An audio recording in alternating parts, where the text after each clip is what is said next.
7, do 1 ao 7. Todos acharam? A palavra de Deus diz assim, então: escreve ao anjo da igreja em Éfeso, aquele que tem as 7 estrelas em sua destra, aquele que anda no meio dos 7 candeeiros de ouro, diz isto: eu conheço tuas obras, teu árduo trabalho e paciência, que não podes suportar os maus, e provaste aos que dizem ser apóstolos e não são, e os achastes mentirosos.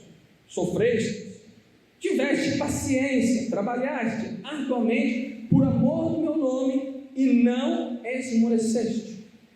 Mas tenho contra ti que deixaste o teu primeiro amor. Lembra, pois, de onde caíste, arrependa-te e pratique as primeiras obras, pois senão venho imediatamente a ti e tirarei teu candeeiro de seu lugar, se não te arrependeres. Mas tens isto, que odeias as obras dos nicolaítas, as quais eu também odeio. Quem tem ouvidos, que ouça o que o Espírito diz às igrejas.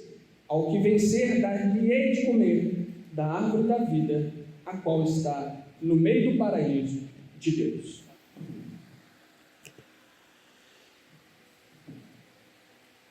É bem provável que você tenha já ouvido ou lido esse texto.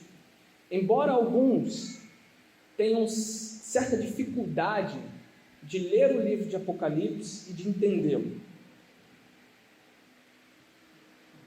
isso não deve ser um motivo pelo qual você deve excluí-lo na sua leitura, embora você deva se esforçar para compreendê-lo, porque através do que o livro de Apocalipse nos traz, muitas coisas equivocadas e erradas nós podemos interpretar.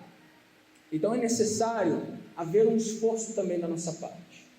Deus quer que nos esforcemos em conhecê-lo. Para isso é necessário labutar, trabalhar, se esforçar, aprender, buscar. Então esse texto, a qual foi dada a João na ilha de Patmos, ele aborda sobre uma igreja em específico. Aqui o contexto é o quê? Aqui possivelmente está no ano 81.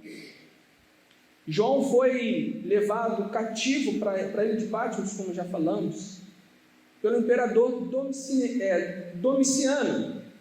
Era um imperador mau, carrasco, autoritário, facínora, perseguidor de cristãos.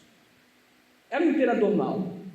Então o contexto aqui dessa revelação que foi dada a João, era esse. Era um contexto de perseguições. Ser cristão nessa época não é como ser hoje. Ser cristão aqui nesse contexto não é como hoje, nos países latino-americanos, embora alguns países da América do Sul já iniciaram algum movimento de perseguição. Era talvez considerado uma cidade, um local, como é o Oriente Médio, por exemplo. Havia perseguições. Esse era o contexto do que estava acontecendo aqui. João é o último dos apóstolos. Possivelmente deveria estar com 90, 91 anos, algo do tipo. E ele então recebe de Deus, recebe de Jesus esta revelação. Apocalipse é revelação, o descortinar, o desenrolar. E aqui, o que Jesus revela a João é característica da igreja daquela época. Nós sabemos que a partir do capítulo de número 2, inicia-se uma série de mensagens que são dadas a 7 igrejas. A igreja de Éfeso, a igreja de Pérgamo, a igreja de Tiatira, a igreja de Sardes, a igreja de Filadélfia, a igreja de Laodiceia. Cada igreja possui sua característica própria. algumas recebem elogios, todavia também recebem repreensões. Outra só recebe repreensão. E inicia-se aqui com a mensagem para Éfeso. Éfeso, só para a gente lembrar, é uma igreja que foi fundada pelo apóstolo Paulo. Quando Paulo então faz a sua viagem, e lá ele combate os ideais e as filosofias da época, principalmente por causa que naquele lugar, em Éfeso, havia adoração à deusa Diana. Muitos deuses pagãos estavam ali. Então Paulo, quando leva o evangelho, causa um reboliço naquele lugar. Então Paulo foi o que se iniciou, talvez uns 40 anos atrás, talvez no ano 51, 52, ele iniciou a igreja de Éfeso. A igreja de Éfeso, então, é pautada no evangelho verdadeiro, no evangelho que Paulo traz. E aqui agora, João está enviando essa carta para essa igreja. Nós sabemos que depois de Paulo, teve possivelmente ali Timóteo como pastor, e posteriormente João como pastor. Olha que igreja que era. Uma igreja discipulada, uma igreja ensinada por Paulo, por Timóteo, por João, uma igreja que tinha doutrina, tinha ortodoxia. E aí, João escreveu essa carta. Agora ele está preso na ilha de Patmos. Talvez seus últimos dias. É o último apóstolo. E ele escreve. O interessante aqui é que a revelação que Jesus dá, ao iniciar, pelo menos nesse capítulo de número 2, é de suma importância. Ele diz: escreve ao anjo da igreja. Jesus está falando para João: olha, João, você vai anotar isso. E escreve ao anjo da igreja. Quem é o anjo da igreja? É o líder da igreja.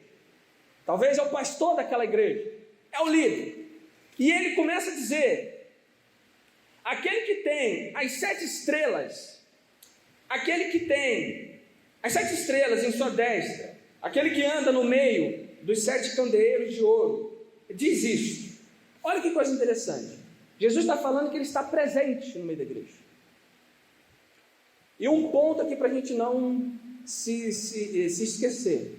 A carta, embora tenha sido para a igreja de Éfeso, naquele ano, 81 depois de Cristo, mais ou menos por aí, ela também não é só uma carta histórica, ela é uma carta profética, nós sabemos disso. Apocalipse é profético, e toda a característica das igrejas daquela época ainda continua nas igrejas atuais, e percorrerão, darão sequência nos anos que se avançaram. Quando você lê a mensagem para Éfeso, não só para aquela igreja naquela época, mas também para as igrejas atuais. Existem igrejas atuais como a igreja de Éfeso, existem igrejas atuais como a igreja de Pérgamo, as igrejas atuais como a igreja de Laodiceia, as igrejas como de Tiatira. Então não é uma mensagem só histórica, é uma mensagem profética. Há algo que Jesus quer falar. E ele diz: aquele que tem as 7 estrelas em sua destra, aquele que anda no meio dos 7 candeeiros, ele está dizendo: eu estou presente, eu, o Senhor, estou andando no meio da igreja, eu, o Senhor, estou vendo, estou participando, eu estou presente, eu não estou a par da situação, eu não estou distante. Embora muitas vezes a gente ache que Deus só está lá no céu e Ele não está aqui. É algo para a gente refletir sobre o senso que nós temos que ter, de que quando nós estamos cultuando a Deus, Deus se faz presente.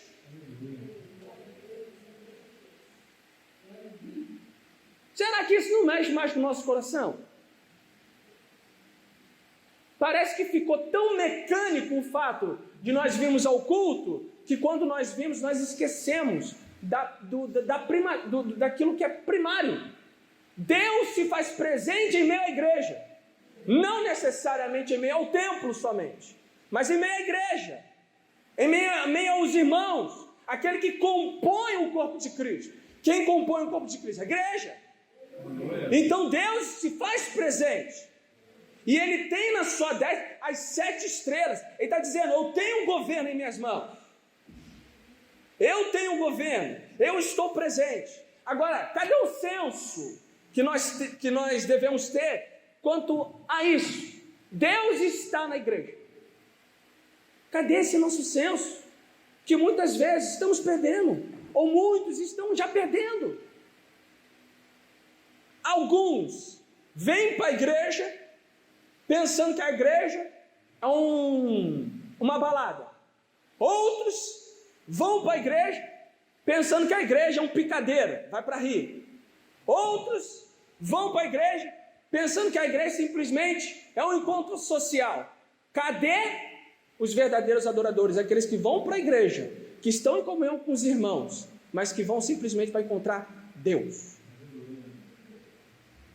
Cadê o senso? Muitas vezes nós estamos perdendo esse senso de Deus. Um Deus que criou todas as coisas, um Deus que se entregou por amor a nós, morreu na cruz do Calvário, ressuscitou ao 3º dia, nos redimiu, nos reconciliou com Ele mesmo, para que pudéssemos ter a salvação, e nós muitas vezes perdemos o senso da sua presença em nosso meio. E passamos a apresentar um culto coxo, um culto morno. Um culto morno. E aí, falando de mornidão, o que Jesus fala à igreja de Laodiceia é: antes vocês foram frios. Olha que interessante. Mas porque vós sois morno, vomitar-te-ei da minha boca. Olha a repreensão que Jesus dá à igreja de Laodiceia sobre mornidão. Mornidão é estar dividido. Mornidão é não saber muito bem aonde você vai querer estar. Eu quero estar realmente com Deus? Não, mas o mundo tem muita coisa a oferecer. Não, mas acho que é importante eu estar ali com Deus ali, porque Deus, né? Deus abençoa. Está dividido, morno. Jesus diz à igreja de Laodiceia: porque sois mornos, porque vocês estão divididos entre o mundo e eu vou vomitar-te da minha boca, a não ser que arrependa-se. É algo duro. Mas por que muitas vezes Jesus tem que fazer isso? Porque muitas vezes, ou a maioria das vezes, nós estamos sonolentos, estamos dormindo. Então olha que despertamento aqui. Jesus está falando através de João: olha, eu estou no meio da igreja, eu estou lá. No versículo de número 2, ele diz: eu conheço tuas obras. Novamente Jesus está falando: eu sei quem vocês são, eu sei o que vocês estão fazendo, eu sei como vocês estão trabalhando, eu conheço as suas obras. Agora uma coisa que a gente precisa pensar e meditar é: Deus não só olha para as obras, olha para a intenção das obras. E na intenção, meu amigo, meu irmão, minha irmã, minha querida, meu querido, as intenções que serão julgadas e não a ação. Já pensamos nisso? De que quando nós estivermos diante de Deus, o que irá contar não é o que eu fiz, mas a intenção pela qual eu fiz. Jesus então está dizendo: eu conheço tuas obras, mas eu também conheço a intenção delas. Eu conheço o coração. E quem escapa do juízo de Deus? Porque Deus não julga como um juiz comum. Para haver um julgamento, é necessário ter provas. Muitas vezes tem provas que às vezes acaba se perdendo. E não se faz um julgamento tão perfeito por causa de falta de provas. A questão é, no dia do juízo, a prova é o teu e é o meu coração. E quem olha o coração? Deus. É para a gente parar, meditar, refletir pensar muito e voltarmos os nossos olhos para o nosso Senhor. Precisamos disso. Então ele diz: eu conheço as obras, eu conheço vocês, Éfeso. E ele vai além: teu árduo trabalho. Olha o que ele está dizendo: vocês trabalham arduamente. O que é isso? Arduamente é um trabalho penoso, dificultoso, dar-se muito trabalho, você tem muito trabalho a fazer, é um trabalho árduo, pesado, chega a ser cansativo. E Jesus está dizendo: eu vejo o trabalho árduo de vocês, eu vejo a obra e eu vejo o trabalho árduo de vocês. É um trabalho doloroso, é um trabalho muito difícil de ser executado. Além disso, eu vejo a paciência de vocês em meio à turbulência, em meio às tribulações, em meio à perseguição daquela época, em meio a isso tudo. Eu vejo todas essas circunstâncias. Eu tenho estado com vocês, eu tenho andado em meio a vocês. Ele nos conhece, ele sabe, ele não está a par da causa. E ele diz: eu tenho visto a paciência de vocês, eu tenho visto que vocês têm pelejado, eu tenho visto que vocês têm trabalhado na obra, e que não podem suportar os maus. Agora ele está dizendo: olha só, vocês, igreja, vocês não têm suportado um falso evangelho, vocês têm repudiado as pessoas más, você tem repudiado um evangelho diluído, um evangelho místico. E eu quero fazer um parênteses sobre o evangelho místico, que eu tenho visto aí, principalmente no Facebook, revelação online, ao vivo. Que é isso, gente? Que evangelho é esse? Estão brincando com a essência de Cristo. As pessoas vão lá, entram, aí você tem que entrar, tem que ficar curtindo. Curte aí, irmão. Dá coração aí, irmão. Compartilha aí, irmão. Porque senão não vou falar o que Deus está mandando. Tem que compartilhar. Tem que curtir. Tem que colocar o coração. Que negócio é esse que estão fazendo com o evangelho? Um evangelho místico. Um evangelho diluído. Um evangelho cheio de parafernálias. Enquanto a palavra de Deus fala aqui, somente Cristo, somente Jesus, Ele que é o nosso meio de salvação, por meio da palavra. Nós conhecemos a Deus por meio da sua palavra, porque a palavra provém dele mesmo. Ele é o autor, ainda que, embora possa ter usado homens para escrever, Ele inspirou os homens. Se conhece Deus pela palavra.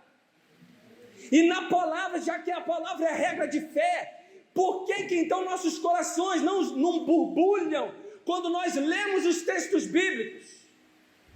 Por que os nossos corações não se inclinam em adoração quando nós lemos que Jesus morreu a morte de cruz, padeceu naquela cruz do Calvário, para que pudéssemos ter vida e vida eterna? Um Deus que se diminui, se faz homem para salvar a humanidade, para que simplesmente ela venha se arrepender dos seus pecados e crer nele. Então é um evangelho místico que temos visto aí.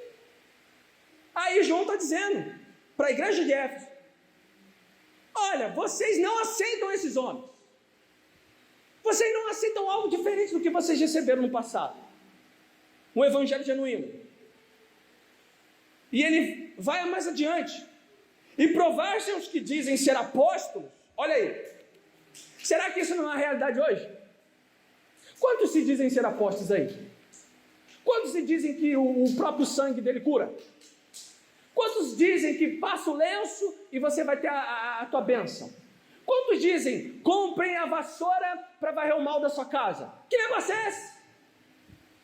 Meu Deus do céu, o que eu tenho visto é isso. Vassoura de R$1.000, vou varrer o mal da sua casa. Que é isso? Isso não é o evangelho de Deus. Então a igreja de Éfeso eles não aceitavam esse tipo de evangelho. Eles repudiavam essas pessoas. Eles repudiavam esses falsos profetas. Agora, olha a característica dessa igreja. Para analisar como nós falamos lá na frente. A característica dessa igreja não é só histórica, é profética. Ela também é atual. Então nós temos que observar esse ponto. Jesus falou isso. Isso aplica-se também para nós. Talvez aqui eu poderia mudar, não que eu teria autoridade para isso, mas para refletirmos. Quando o texto da Bíblia diz, faz a separação lá, ela faz a separação, ela coloca um título que não é algo bíblico ali, é apenas para você ter uma marcação. Esse título que normalmente tem antes dos capítulos, se colocou lá, mensagem às 7 igrejas, mensagens para Éfeso. Talvez a gente podia colocar mensagem para a igreja evangélica apostólica da Huron.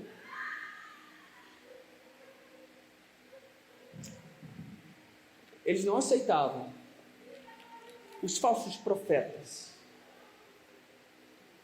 E eles diziam então, provaste os que dizem ser apóstolos não são, e achaste mentirosos. Eles aplicavam o que Paulo havia ensinado. Paulo veio falar sobre os bereanos. Os bereanos, ao ouvir a exposição de Paulo, eles pesquisavam, eles viam se o que Paulo estava falando era verdadeiramente, tinha coerência com o texto, tinha coerência com o Antigo Testamento. E que quando Paulo apontava para Cristo, eles observavam o que havia sido profetizado pelos profetas do passado. Então eles entendiam verdadeiramente o que Paulo está dizendo é o correto, é coerente. Esse é o evangelho. Aquele que Paulo está pregando, aquele a quem Paulo está pregando é o Messias enviado. Os bereanos faziam essa pesquisa. É quase o mesmo aqui. A igreja de Éfeso, ela tinha doutrina, ela tinha ortodoxia. Ela não aceitava qualquer coisa. Não era balbúrdia, não era qualquer coisa. Eles não aceitavam isso. Eles tinham conhecimento. Aqui então nós estamos vendo que o versículo 2 é um elogio da parte de Jesus. É para nossa reflexão. Muitas vezes Jesus irá nos dizer como igreja, através da sua palavra, através de uma pregação, que nós estamos caminhando da forma correta. Olha, vocês estão negligenciando os falsos profetas, vocês estão trabalhando arduamente na minha obra, vocês estão fazendo isso tudo. Elogio. No versículo de número 3, ele ainda continua. Olha, vocês estão sofrendo, sofrestes, tiveste paciência, trabalhaste arduamente, novamente ele fala isso, trabalhaste arduamente, por amor do meu nome, e não esmoreceste, não desanimaram. Olha o traço da igreja de Éfeso, em meio à perseguição, em meio às grandes tribulações, eles não desanimaram. Qual é o traço para a nossa realidade? Quais são os seus problemas, as suas dificuldades e as circunstâncias da sua vida, da nossa vida? Não é isso? Nós não enfrentamos muitas coisas, muitas tribulações, muitas angústias no coração. Às vezes a tribulação, ela não é algo externo, mas é algo interno. Às vezes é uma ansiedade, às vezes é o princípio da depressão. São circunstâncias que vêm sobre a vida do homem. Só que Jesus está falando aqui, olha, ele está apontando mais para o caso exterior. Vocês estão sofrendo perseguições, vocês estão padecendo pela minha causa. Muitos de vocês talvez estão sendo mortos por amor ao meu nome, mas vocês não desanimam. Olha que realidade, olha que coisa que nós temos que trazer para a nossa realidade. Quantas vezes estamos desanimados por conta de coisas fúteis, tolas? Nós desanimamos, paramos no meio do caminho. Paramos no meio do caminho. Quando você ouviu o Evangelho, foi regenerado, transformado, creu no Senhor Jesus para a salvação, você entrou na corrida da eternidade. E na corrida da eternidade, só vence, só é considerado vencedor, ou mais que vencedor, aquele que batalha boa batalha, guarda a fé até o final, resiste até o final. e passa a linha de chegada. Passa a linha de chegada. Esse é o nosso objetivo. Como crente, como cristão. Crente pode ser qualquer um, né? Qualquer um pode ser crente. Cristão, como alguém que foi lavado e remido pelo sangue do Cordeiro. Ainda que o desânimo venha, nós não podemos nos render ao desânimo. Era o que estava acontecendo com essa igreja. Imagine vocês aqui, vamos lá. Nós temos aqui talvez o quê? 30 pessoas, 40, não sei. Não sei contar assim por alto. Deve ser uns 20, 30. Imagina que todos nós agora estivéssemos sofrendo perseguição. Todos aqui. Estou aqui pregando e entrasse alguém aqui e querer matar todo mundo. Né? Você já imaginou essa cena? Talvez fosse algo parecido que aquela igreja sofria. Só que a morte de alguns, embora que não tenha todos congregando, correto? Ou que todos que congregam não estejam aqui, vamos dizer que boa parte foi levada, morreu. Aqueles que ficaram não paravam. Aqueles que ficaram não desanimavam.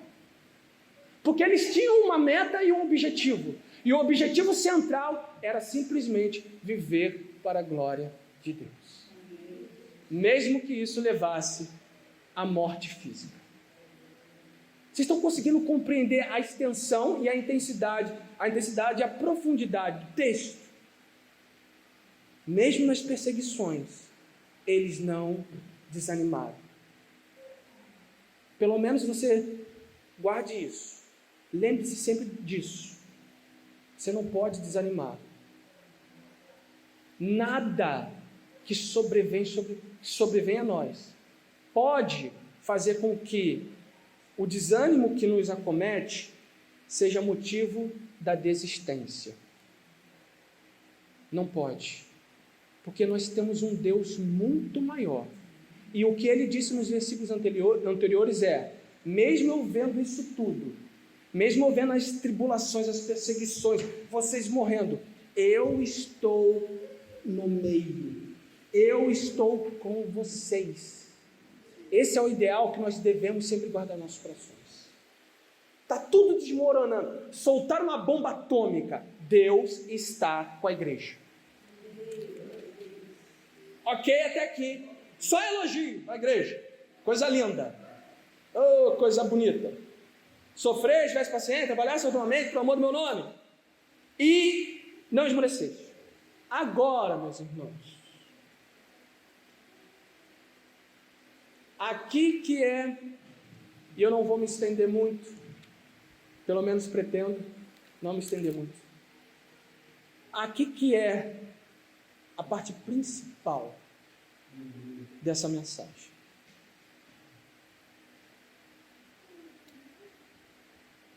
Eu tenho visto vocês, eu tenho estado no meio de vocês, não abandonei. Vi as obras, vi o seu trabalho, vi que vocês negligenciam os falsos profetas, vejo que vocês têm doutrina, vejo que vocês têm ensinamento, vejo que vocês crescem no conhecimento, mas eu tenho uma coisa contra vocês.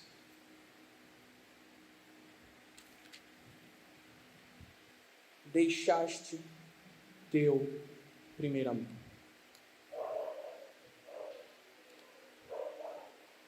A palavra aqui no original, deixaste, ela tem o sentido de divórcio, quebra de aliança. O que Jesus está falando é: vocês fazem isso tudo, mas vocês estão fazendo sem amor. Que? Como é que é? Mas a gente não aceita falso profeta. Mas a gente trabalha. Vocês fazem, mas vocês deixaram o amor, abandonaram o amor, não tem mais amor, não tem mais entusiasmo, perdeu o entusiasmo, perdeu o ânimo, perdeu a vontade, perdeu o vício, perdeu o ímpeto. Era isso que estava acontecendo nessa igreja, e é isso que está acontecendo com muitas igrejas. E o que nós temos que perceber, e que notar, ou refletir é: será que não está acontecendo conosco? Será que não estamos? Ou não abandonamos o primeiro amor? Deixamos o primeiro amor? Não queremos mais fazer? Ou se fazemos, fazemos talvez por conta de responsabilidade, fazemos por conta de costume. Não adianta só ter doutrina. O que Jesus está falando é: não adianta vocês serem perfeitos na doutrina. Não que isso exclua o fato de você ter doutrina, mas ele está dizendo: não adianta só ter doutrina, não adianta vocês só fazerem a obra, dizer que estão fazendo, não adianta até mesmo vocês morrerem pela causa, mas se não tem mais amor, se perdeu, se foi, acabou. Então Jesus ele nos repreende. Ele nos repreende.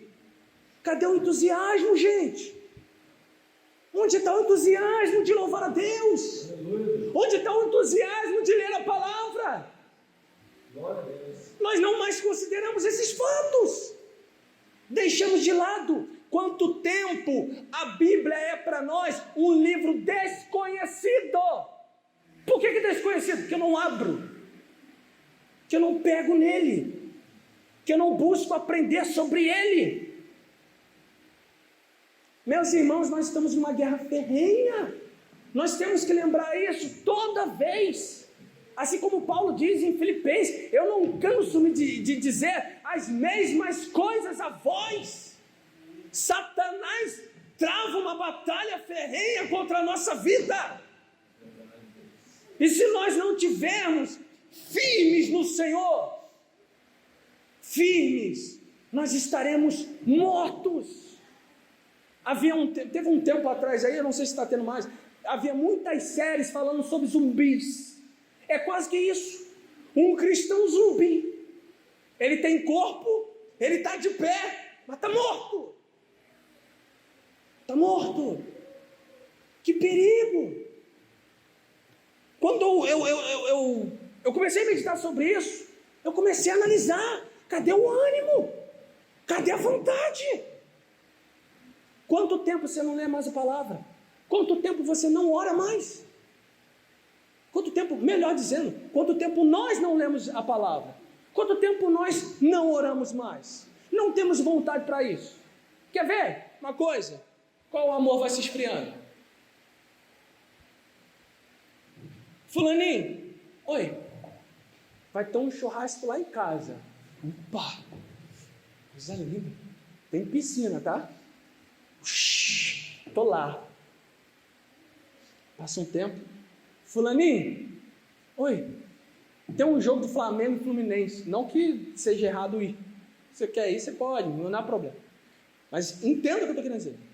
Tem um jogo do Flamengo e do Fluminense ir. Tem. Vou sim. Quero ver meu time jogar. Ai, meu Deus do céu, tô ansioso para ver meu time jogar. Aí chega lá, o time perde. Aí sai todo desanimado, triste, né? É até com raiva. Alguém fala para ele: a paz do Senhor. Que paz nada. Está com raiva que o time perdeu. Aí faz qualquer outro convite. Vou. Se ajeita. Aí quando chega pro outro: fulaninho, oi, vai ter um negócio lá em casa. Ah, é? Tem piscina lá? Tem, mas vai ser culto de oração. Sabe como é que é? Acho que não vai dar para eu ir, não. É ou não é verdade, gente? Vamos ser sinceros? Vamos ser sinceros conosco? A gente foge. A gente foge, sabe por quê? Porque não é prioridade. Você já viu que tudo aquilo que é prioridade você se esforça para fazer? Tudo que é prioridade você se esforça para fazer. Você pode... Eu vejo isso em mim. Você pode chegar 10 horas da noite, super cansado. Mas se tem alguma coisa prioritária, 10 horas, super cansado, você com sono, você quer chegar só deitar e dormir, você vai lá, com sono mesmo, quase não abrindo o olho, mas você faz. Por quê? Porque é a sua prioridade. A questão é, o reino de Deus tem sido nossa prioridade? Tem sido nossa prioridade. Precisamos analisar isso em nossos corações. Quando eu prego aqui, eu não estou isento do que eu estou pregando. Eu também tenho que analisar minha vida e eu faço isso. E muitas vezes eu percebo as minhas fraquezas. A grande questão é, nós temos notado as nossas fraquezas. Nós temos notado que o que nós temos feito, na verdade, não tem sido nada em prol do reino de Deus. Ou o que fazemos é pouco. É claro que a gente não está generalizando aqui, que você não faz nada literalmente, mas sempre podemos fazer algo a mais. Amém. Sempre podemos fazer. Então Jesus está dizendo, olha, vocês abandonaram a primeira mão. Muitos de nós estamos abandonando a primeira mão. Estamos deixando o primeiro amor. Estamos deixando. Perdemos o entusiasmo. E enquanto alguns perdem esse entusiasmo, outros, como Paulo, perdem, mas perdem outra coisa. Eu quero ler rapidamente. Enquanto alguns perdem o entusiasmo, o amor, a vontade, outros, como Paulo, perdem outra coisa. Que outra coisa é essa? Filipenses 3, verso de número 7. Mas quantas coisas eram para mim ganância, eu as considerei perda. Mas quantas coisas eram para mim ganância, eu as considerei perda, por amor de Cristo. E certamente também estimo todas as coisas como perda, pela excelência do conhecimento de Cristo Jesus, meu Senhor, por amor da qual perdi todas as coisas e as considero imundície para ganhar a Cristo. Deus. Olha o que Paulo está dizendo. O que eu perco não é o amor a Deus. Eu não perco o meu amor por Ele, mas eu perco aquilo que eu considerava, que eu tinha preço, mas que me distanciava de Deus. Isso eu perco, mas eu perco isso para ganhar a Cristo, para ganhar a Deus. Aleluia, Deus. No versículo de número 5, ele falou no 4, olha, vocês deixaram o primeiro amor. Vocês deixaram. E agora ele vai dar uma solução. Lembre-se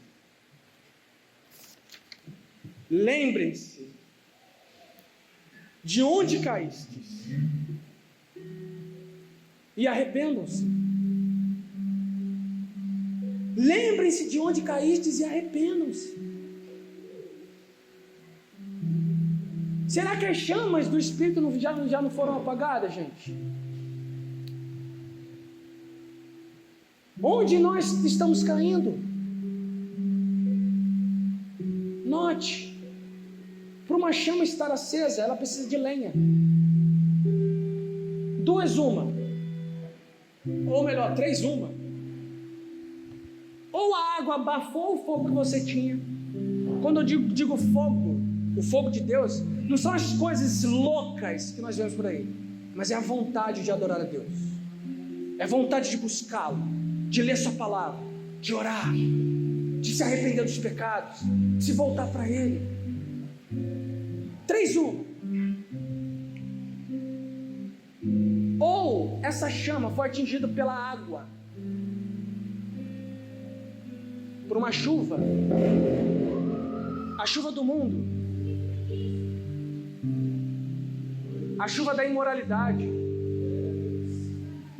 ou essa chama, ela foi atingida pelo vento,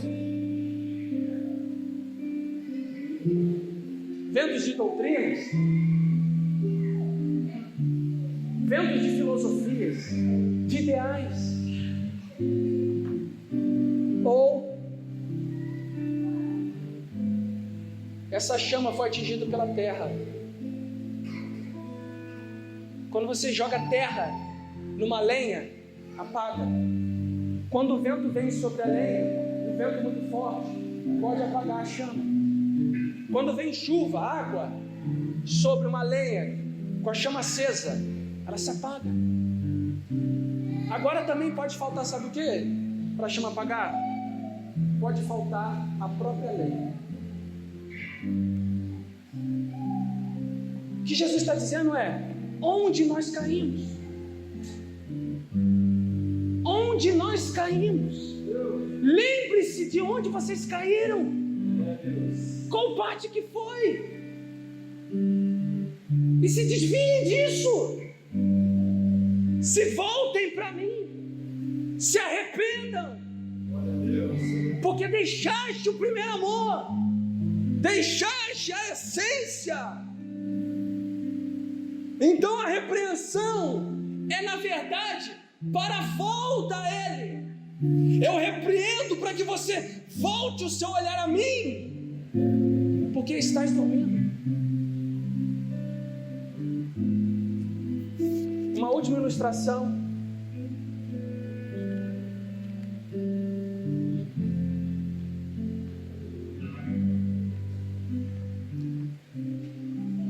Imagine um carro e o combustível está cheio. E ele inicia uma jornada, sendo que no meio do caminho não se abastece. A jornada é longa, é dificultosa. Chegará num determinado momento, esse carro irá parar pela falta de combustível. E se não houver, se não colocarem novamente combustível nesse carro que parou, ele ficará lá. O tempo irá se passar, as peças irão ficar carcomidas, irá enferrujar, as peças irão travar, aquele carro ficará enferrujado, podre, as portas começarão a cair, os bancos começarão a se despedaçar e aquele carro perderá a forma. Esse é o estado daquele que inicia a jornada, mas pela falta do amor, por deixar o primeiro amor, para no meio do caminho. E seu estado é esse: ele apodrece, ele fica carcomido, e ele não tem condição nenhuma de novamente voltar à jornada. Então ele diz: lembra de onde caíste e arrependa-se. O arrependimento aqui é metanoia. Mude novamente a mente. Se não houve mudança, agora é a mudança. Se não houve transformação, agora é a transformação. Não negligencie essa palavra. Por quê? Porque no último versículo do capítulo que nós lemos, ele diz: quem tem ouvidos, ouça o que o Espírito diz à igreja. E ao que vencer, dar-lhe-ei de comer da árvore da vida, a qual está no meio do paraíso de Deus. Ele está dizendo: aquele que perseverar até o final esse receberá a herança divina, a eternidade, o amor de Deus pleno com Ele nos céus. Então o chamado é um chamado à lucidez. Despertem, despertemos, voltemos hoje ao Senhor e amemos a Ele de fato. Arrependamos-nos dos nossos pecados. Arrependam-se, irmãos. Lembre de onde caíste e volte para o seu Senhor. Eu não sei se o ministério vai cantar um hino, mas eu gostaria que você agora baixasse sua cabeça e vamos orar enquanto estão tocando aqui. Abaixa sua cabeça agora.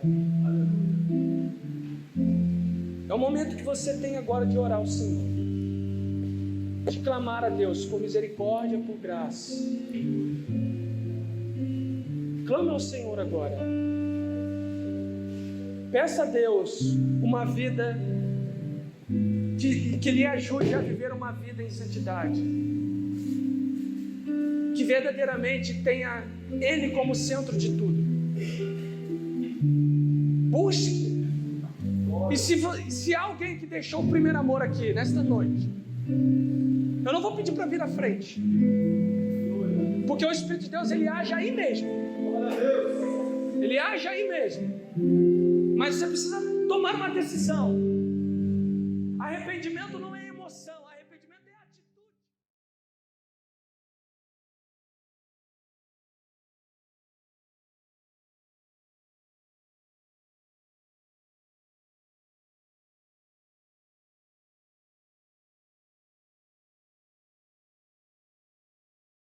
Se você já acompanha os nossos vídeos, mas não é inscrito no canal, se inscreva, ative o sininho para que você possa ser notificado dos novos conteúdos. Vamos partilhar e compartilhar mais do Evangelho de Cristo. Fique com Deus.